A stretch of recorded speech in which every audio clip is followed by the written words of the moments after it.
estudiaba mi papá, a Matapela estudiaba mi mamá. Mira, ellos tuvieron que emigrar a la ciudad, trabajando como panaderos o como empleados. Para darle a sus hijos una mejor vida, sueños imposibles se le busca sociedad. Los hijos de los ricos tienen su universidad y los mapuches de la pobla de la marginalidad. Que se escuche, que se escuche, en la papá del estudiante mapuche. Que se escuche, que se escuche, en la papá del estudiante mapuche.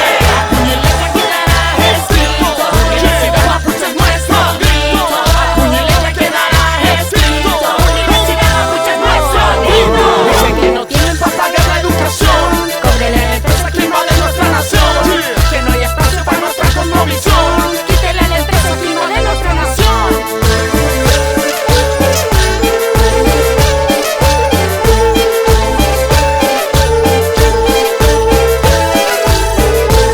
Pa' todos aquellos que se llenan la boca, la beca pa' mi gente, oye, son cosas pocas. Si eso te molesta, no estamos ni al lado. Eso nada compensa todo lo que nos han robado.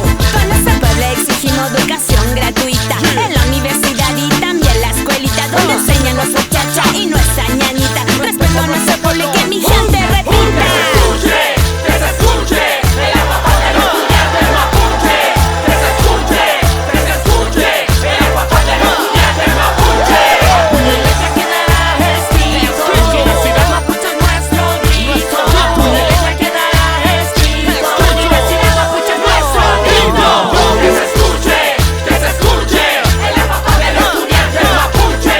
Que se escuche, en la papá del estudiante mapuche.